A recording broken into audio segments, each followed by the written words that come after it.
The whisper moved across the radio net just as the lead element flattened against the rock. Below them, cut into the black stone above the coast, a seam of concrete appeared where there should have been nothing but cliff. A steel blast door sat half-shadowed beneath camouflage netting, and for one brief second the entire assault force understood the same thing at once. They had found it, and the facility was already waking up. Bandar Abbas lay behind the target like a low smear of orange haze across the night, port lights bleeding into the Persian Gulf. The shoreline here was hard, broken ground, salt wind, jagged ridges, dry gullies, radar stations tucked into the folds of the hills. It was the kind of coastline that hid weapons well. Deep enough inland to survive the first strike.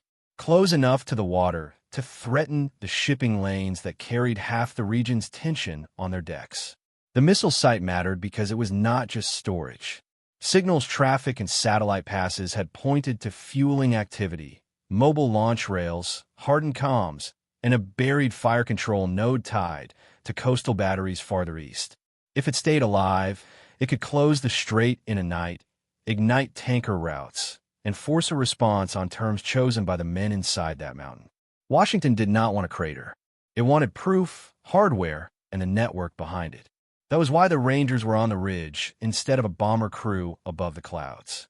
They had rehearsed the objective against plywood walls and sand tables hundreds of miles away, then again in silence on the deck of a ship rolling in black water. Weapons taped and checked. Charges cut to exact weight. Drone feeds studied until every bend in the access road felt familiar. One platoon for the outer ring. One assault force for the breach. A small exploitation cell to seize drives, maps, code sheets, whatever the defenders had no time to burn. Quiet competence. No speeches. No wasted motion. Their insertion had started offshore under rotor wash and sea spray. MH-47s moving low over dark water before peeling away beyond the coast. From there was boots, stone, and breathing. They climbed through narrow defile where loose gravel skated under their soles and every dislodged pebble sounded too loud. Above them, the ridgeline cut the stars into fragments.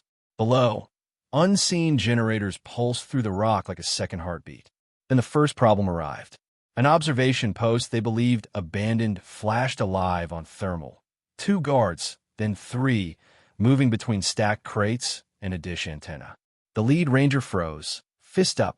The team leader looked once through his optic, recalculated the timing, and made the only decision left. Suppress the post, keep the door intact, keep moving. The shots were clipped and efficient. One body dropped behind the parapet.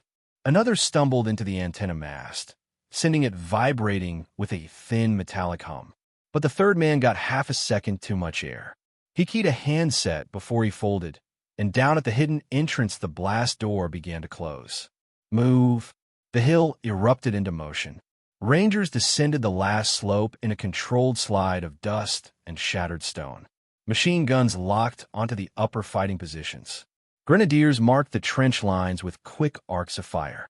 The breach team hit the door as warning sirens started somewhere deep inside the mountain, a dull mechanical howl swallowed by concrete. Charges went on fast, magnets slamming into steel. Men pressed into the retaining wall. A flash, a brutal punch of overpressure. Smoke and powdered rocks surged outward into the night. Inside, the air changed immediately. Cooler, metallic, dense with diesel and old heat.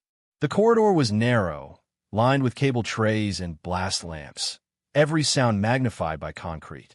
The assault stack turned left at a painted junction, then right past a security cage where one defender rose too slowly from behind an overturned desk.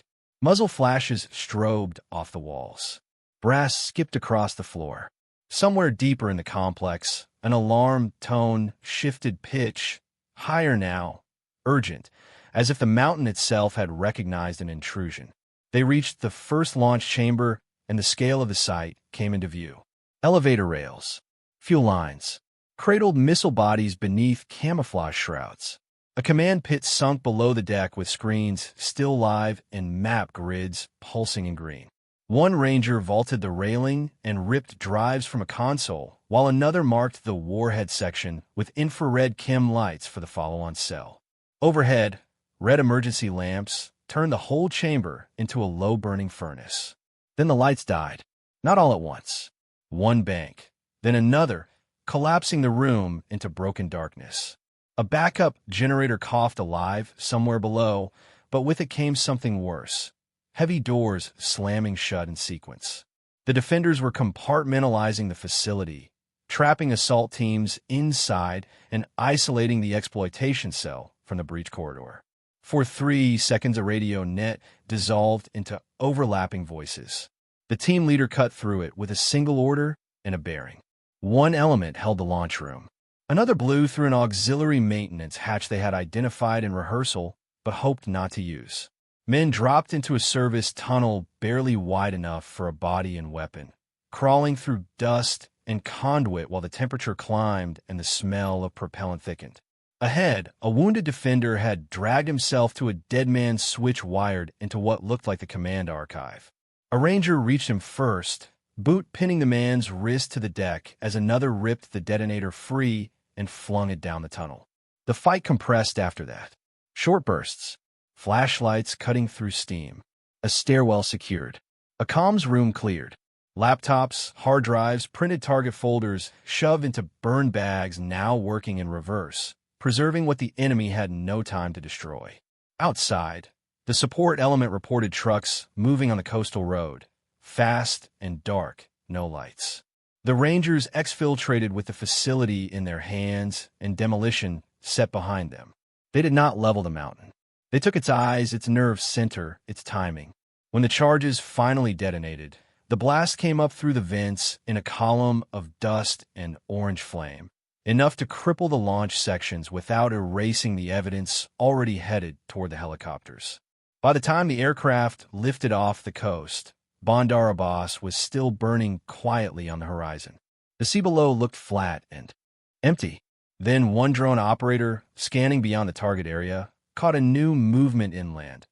A convoy splitting from the highway, turning north without lights, carrying something long under tarps.